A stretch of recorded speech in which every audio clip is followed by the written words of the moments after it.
कभी ध्यान दिया है हम अपनी जिंदगी का ज्यादातर हिस्सा कहाँ बिता देते हैं? साल के करीब 260 दिन ऑफिस में, दिन के 8 से 9 घंटे काम और महीने के आखिर में एक सैलरी जो आने से पहले ही खर्च हो चुकी होती है। अब जरा एक सिचुएशन इमेजिन करो। मान लो कल सुबह उठते ही आपको एक मैसेज आता है, आपके अकाउंट में 1 लाख रुपए क्रेडिट हुए। ये बोनस हो सकता है, इंश्योरेंस का पैसा या फैमिली से मिला हुआ। अब सवाल ये नहीं है कि पैसा आया या नहीं, सवाल ये है अब इसका करोगे क्या? सबसे पहले तो आप दोस्तों से पूछोगे। एक दोस्त बोलेगा एफडी में डाल दे भाई, सेफ है, कम से कम डूबेगा तो नहीं। दूसरा बोलेगा अरे पागल है क्या, स्टॉक मार्केट में डाल, अभी डाल पैसा डबल होगा। तीसरा दोस्त बोलेगा यार अभी क्लियर नहीं है, थोड़ा सोचते हैं। और यहीं से शुरू होता है असली कंफ्यूजन, क्योंकि सच्चाई ये है पैसा कमाने वाले बहुत हैं लेकिन पैसा बढ़ाने वाले बहुत कम। और जो लोग पैसा नहीं बढ़ा पाते वो इसलिए नहीं कि वो आलसी हैं, बल्कि इसलिए क्योंकि उन्हें सही फैसला करना कभी सिखाया ही नहीं गया। आज की वीडियो उन्हीं लोगों के लिए है जो पैसा सिर्फ कमाना नहीं, समझदारी से बढ़ाना चाहते हैं। आज हम कोई भारी भरकम फाइनेंस की थ्योरी नहीं पढ़ेंगे। आज हम आसान भाषा में समझेंगे लमसम क्या होता है, नॉर्मल एसआईपी कैसे काम करती है, मॉडिफाइड एसआईपी या स्मार्ट एसआईपी क्या है, और सबसे जरूरी कौन सा तरीका आपके लिए सही है। लेकिन किताबों की भाषा में नहीं, एक रियल लाइफ कहानी के जरिए। 3 आम लोग, 3 अलग सोच और 3 अलग नतीजे, क्योंकि कहानियों से मिली सीख तुरंत दिल तक उतर जाती है और हमेशा याद भी रहती है। तो चलिए शुरू करते हैं। ये कहानी है 3 दोस्तों की, रोहन, मीरा और अर्जुन की। तीनों की इनकम लगभग सेम, कोई बहुत अमीर नहीं, कोई बहुत गरीब भी नहीं, बस टिपिकल मिडिल क्लास लोग। तीनों का सपना भी एक ही था, 5-7 साल में ऐसी वेल्थ बनाना कि पैसे को लेकर डर खत्म हो जाए। लेकिन फर्क था उनके सोचने के तरीके में, और वही फर्क आगे चलकर उनकी पूरी फाइनेंशियल लाइफ बदल देता है। सबसे पहले रोहन, अभी डालो वरना मौका निकल जाएगा वाला इंसान। रोहन के साथ एक दिन कुछ ऐसा होता है जो जिंदगी में कभी कभी सबके साथ होता है। उसके पापा उसे 1 लाख रुपए दे देते हैं, बोनस जैसा अनएक्सपेक्टेड पैसा। अब सोचो तुम्हें भी अचानक 1 लाख रुपए मिल जाए तो दिमाग में सबसे पहले क्या सोच आती है? यही कि इस पैसे से कुछ बड़ा करना है। उसी टाइम टीवी पर न्यूज चल रही थी, मार्केट ऑल टाइम हाई पर है, इंडिया फास्टेस्ट ग्रोइंग इकोनॉमी बन रही है, लॉन्ग टर्म में मार्केट हमेशा ऊपर जाता है। रोहन का दिमाग इंस्टेंटली कन्विंस हो जाता है। उसने सोचा अभी नहीं डाला तो मौका निकल जाएगा, सब लोग कमा रहे हैं, मैं क्यों पीछे रहूं। और बिना ज्यादा सोचे समझे, बिना ये पूछे कि पैसा कितने समय के लिए है, बिना ये सोचे कि मार्केट गिर भी सकता है, उसने पूरा 1 लाख रुपया एक साथ एक इक्विटी म्यूचुअल फंड में डाल दिया। यही कहलाता है लमसम इन्वेस्टमेंट। शुरुआत में सब कुछ परफेक्ट लगता है। पहले कुछ महीने रोहन बहुत खुश था, पोर्टफोलियो ऊपर जा रहा था। 6 महीने में 12% का प्रॉफिट, 1 लाख रुपए बन गए 1.25 लाख रुपए। अब कॉन्फिडेंस आ गया। रोहन दोस्तों को लेक्चर देने लगा, यार मार्केट में पैसा बनाना तो इजी है, बस सही टाइम पर एंट्री चाहिए। अंदर ही अंदर वो सोचने लगा काश और पैसा डाला होता, लेकिन मार्केट को आपका कॉन्फिडेंस पसंद नहीं आता।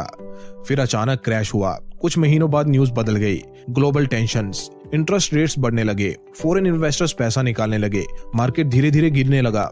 10%, 15% और फिर लगभग 20% तक गिरावट आ गई। रोहन रोज पोर्टफोलियो चेक करता, दिल तेज धड़कता। 1 लाख रुपए का इन्वेस्टमेंट 90,000 रह गया, फिर 85,000 और एक दिन देखा तो 82,000 ही रह गया। अब लॉजिक नहीं, इमोशन काम कर रहा था।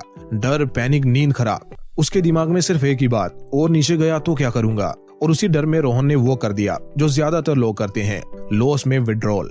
दोस्तों यहाँ एक सबसे दर्दनाक सच्चाई है। सच्चाई ये है रोहन का फैसला गलत नहीं था, गलत था उसका पेशेंस। अगर रोहन ने वही पैसा बस 5 साल तक अनटच छोड़ा होता तो मार्केट की हिस्टोरिकल एवरेज रिटर्न लगभग 11 से 12% एनुअली के हिसाब से 1 लाख रुपए आज करीब 1,75,000 से 1,80,000 रुपए बन चुके होते। मार्केट गिरा था लेकिन वो टेम्परेरी था। रोहन का लॉस परमानेंट हो गया क्योंकि उसने बीच में ही हार मान ली। दोस्तों रोहन की कहानी से सबसे बड़ा सबक ये है कि लमसम इन्वेस्टमेंट बुरा नहीं है, लेकिन ये तभी काम करता है जब पैसा एक्स्ट्रा हो, गोल लॉन्ग टर्म 5-10 साल का हो और आप शॉर्ट टर्म गिरावट देखकर पैनिक ना करें। लमसम में पैसा मार्केट से नहीं हारता, इन्वेस्टर अपने डर से हारता है।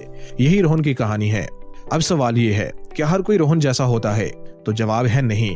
अब चलिए मिलते हैं मीरा से, जिसने मार्केट को नहीं सिस्टम को फॉलो किया। अब बात करते हैं मीरा की। मीरा कोई फाइनेंस एक्सपर्ट नहीं थी, ना वो रोज मार्केट के चार्ट्स देखती थी, ना उसे सेंसेक्स निफ्टी के नंबर्स याद थे। मीरा बस एक सैलरीड एम्प्लॉय थी, हर महीने एक फिक्स सैलरी, फिक्स खर्चे, फिक्स जिम्मेदारियां। लेकिन मीरा ने एक बात बहुत जल्दी समझ ली थी, अगर महीने के आखिर में बचा हुआ पैसा इन्वेस्ट करूंगी तो इन्वेस्ट कभी होगा ही नहीं। इसलिए उसने खुद के लिए एक बहुत सिंपल लेकिन पावरफुल रूल बनाया। सैलरी आएगी पहले इन्वेस्टमेंट करूंगी, फिर बाकी खर्चे। एसआईपी की शुरुआत बिना ड्रामा, बिना एक्साइटमेंट के। मीरा ने कोई बड़ा रिस्क नहीं लिया। उसने डिसाइड किया हर महीने 10,000 रुपए की एसआईपी, ना ज्यादा न कम, बस इतना कि उसकी लाइफस्टाइल डिस्टर्ब ना हो और कंसिस्टेंसी बनी रहे। सैलरी आते ही पहला डेबिट सीधा एसआईपी में। मार्केट ऊपर जाए या नीचे, कोई कॉम्प्रोमाइज नहीं। कोई महीने मार्केट 15% ऊपर था तो कोई महीने 10% नीचे, लेकिन मीरा ने कभी ये नहीं सोचा इस महीने स्किप कर देती हूँ, क्योंकि उसके लिए एसआईपी इन्वेस्टमेंट नहीं, हैबिट बन चुकी थी। मार्केट गिरा और मीरा को फायदा हुआ। अब ये पॉइंट बहुत लोग समझते नहीं हैं। जब मार्केट गिरता है ज्यादातर लोग डरते हैं, लेकिन एसआईपी करने वालों को यहाँ फायदा होता है। क्यों? क्योंकि उसी 10,000 में मीरा को ज्यादा यूनिट्स मिल जाती हैं। सिंपल भाषा में, मार्केट सस्ता हुआ, मीरा ने ज्यादा खरीदा। वो मार्केट को प्रेडिक्ट नहीं कर रही थी, वो बस सिस्टम फॉलो कर रही थी। मार्केट बढ़ा और कंपाउंडिंग ने काम किया। फिर जब मार्केट ऊपर गया तो वही यूनिट्स ज्यादा वैल्यू की हो गई। और यही है एसआईपी का असली जादू, रुपी cost averaging plus compounding. Market के अप्स एंड डाउन्स मीरा के लिए टेंशन नहीं थे, वो सिर्फ नॉइस थे। अब 5 साल बाद के रिजल्ट की बात करते हैं। 5 साल में टोटल इन्वेस्टमेंट मीरा ने कर डाली 6 लाख रुपए की। पोर्टफोलियो वैल्यू बना करीब 8.5 से 8.7 लाख रुपए। और यहाँ ध्यान देने वाली बात यह है, मीरा ने कभी मार्केट टाइमिंग नहीं की, कभी डर में डिसीजन भी नहीं लिया, कभी ग्रीड में इन्वेस्टमेंट नहीं बढ़ाई। उसने सिर्फ एक बोरिंग सा काम किया, हर महीने इन्वेस्ट।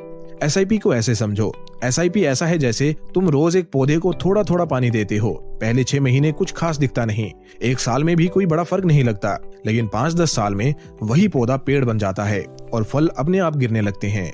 मीरा की कहानी से सबसे बड़ा सबक यही है कि एसआईपी बेस्ट है उन लोगों के लिए जिनकी इनकम रेगुलर है, बिगनर्स के लिए जो मार्केट से डरते हैं, लॉन्ग टर्म वेल्थ क्रिएशन के लिए जहां डिसिप्लिन ज्यादा इंपॉर्टेंट है, रिटर्न्स नहीं। मीरा ने मार्केट को नहीं हराया, मीरा ने खुद को कंट्रोल किया। और यही रीजन है कि ज्यादातर लोग इन्वेस्ट नहीं कर पाते, लेकिन जो कर लेते हैं वो जीत जाते हैं। अब सवाल ये है, क्या एसआईपी को थोड़ा और स्मार्ट बनाया जा सकता है? क्या मार्केट को समझकर थोड़ा एक्स्ट्रा फायदा लिया जा सकता है? यहीं से एंट्री होती है अर्जुन की कहानी की। अब आते हैं अर्जुन पर। अर्जुन कोई ओवर स्मार्ट ट्रेडर नहीं था, ना दिन भर चार्ट्स देखता था, ना इंटरडे ऑप्शंस जैसी चीजों में घुसा हुआ था। लेकिन अर्जुन के पास एक बहुत अंडररेटेड स्किल थी, ऑब्जर्व करना। वो चुपचाप दोनों को देख रहा था। रोहन को देखा, मार्केट गिरा, कॉन्फिडेंस टूटा, पैनिक आया और लॉस में एग्जिट हो गया। मीरा को देखा, मार्केट गिरा लेकिन एसआईपी चलती रही, कोई ड्रामा नहीं, कोई डर नहीं। अर्जुन ने वहीं एक बात समझ ली, प्रॉब्लम इन्वेस्टमेंट मेथड में नहीं है, प्रॉब्लम रिएक्शन में है। इसलिए उसने बीच का रास्ता सोचने वाला दिमाग लगाया। अर्जुन ने खुद से सवाल पूछा, क्या मैं एसआईपी की डिसिप्लिन रख सकता हूँ, लेकिन मार्केट गिरने पर थोड़ा ज्यादा फायदा भी उठा सकता हूँ? वो ना तो पूरा गैम्बल करना चाहता था और ना ही बिल्कुल पैसिव रहना चाहता था। यहीं से उसके दिमाग में एक आइडिया आया, मॉडिफाइड एसआईपी का, या कहो स्मार्ट एसआईपी। मॉडिफाइड एसआईपी असल में होती क्या है? पहले नॉर्मल एसआईपी को समझो। नॉर्मल एसआईपी में हर महीने एक फिक्स अमाउंट जाता है, मार्केट कुछ भी करे अमाउंट सेम रहता है। अब मॉडिफाइड एसआईपी में अमाउंट मार्केट के मूड के हिसाब से थोड़ा एडजस्ट होता है। अर्जुन ने अपने लिए सिंपल रूल्स बनाए।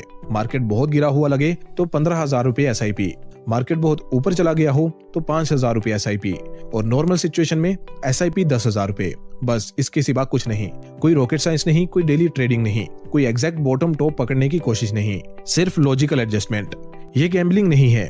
यहाँ एक चीज बहुत क्लियर समझ लो, अर्जुन ये नहीं सोचता था आज मार्केट गिरेगा या बढ़ेगा, वो सिर्फ ये देखता था मार्केट चीप लग रहा है या एक्सपेंसिव, और उसी हिसाब से अपनी एसआईपी को थोड़ा सा एडजस्ट करता था। अब 5 साल बाद का फर्क देखो। 5 साल बाद जब तीनों मिले, अर्जुन का टोटल इन्वेस्टमेंट था करीब 6.3 लाख रुपए, लेकिन पोर्टफोलियो वैल्यू थी करीब 9.2 से 9.4 लाख रुपए, यानी मीरा से लगभग 70 से 80 हजार रुपए ज्यादा। और ये एक्स्ट्रा पैसा किसी जैकपॉट से नहीं आया था, ये आया था मार्केट गिरने पर थोड़ा एक्स्ट्रा इन्वेस्टमेंट करने से। लेकिन दोस्तों, यहाँ एक बहुत जरूरी वार्निंग है, मॉडिफाइड एसआईपी हर किसी के लिए नहीं है। अगर आप हर गिरावट में डर जाते हो, या हर तेजी में ग्रीडी हो जाते हो, या मार्केट थोड़ा सा भी गिरते ही सब कुछ निकाल लेने का मन करता है, तो ये स्ट्रेटजी आपको नुकसान पहुंचा सकती है, क्योंकि यहाँ डिसीजन आपको खुद लेने होते हैं। अब अर्जुन की कहानी से सबसे बड़ा सबक भी जान लो। मॉडिफाइड एसआईपी बेस्ट है इंटरमीडिएट इन्वेस्टर्स के लिए, जो मार्केट साइकिल्स बेसिक लेवल पर समझते हैं, जो एसआईपी डिसिप्लिन को मेंटेन कर सकते हैं और इमोशंस पर कंट्रोल रख सकते हैं। अर्जुन ने मार्केट को प्रेडिक्ट नहीं किया, उसने सिर्फ मार्केट के बिहेवियर के हिसाब से खुद को एडजस्ट किया, और कभी कभी इन्वेस्टिंग में यही स्मार्ट तरीका होता है। अब तीनों की कहानी यहाँ पूरी हो चुकी है। अब यहाँ आता है असली सवाल, इन तीनों में से आपके लिए सबसे सही रास्ता कौन सा है? लोगों के दिमाग में अक्सर कंफ्यूजन रहती है कि इन तीनों में से बेस्ट ऑप्शन उनके लिए कौन सा है। सच बताऊं तो कोई भी ऐसा तरीका नहीं है जो हर इंसान के लिए परफेक्ट हो। सही ऑप्शन पूरी तरह आपकी सिचुएशन पर डिपेंड करता है। अगर आपके पास एक बार में बड़ा पैसा है और गोल 5 से 10 साल का है तो लमसम आपके लिए ठीक है। अगर आप हर महीने सैलरी कमाते हो और धीरे धीरे सेफ तरीके से वेल्थ बनाना चाहते हो तो नॉर्मल एसआईपी बेस्ट है। और अगर आप मार्केट को थोड़ा समझते हो, गिरावट देखकर घबराते नहीं और थोड़ा एक्टिव रह सकते हो तो मॉडिफाइड एसआईपी एक स्मार्ट ऑप्शन हो सकता है।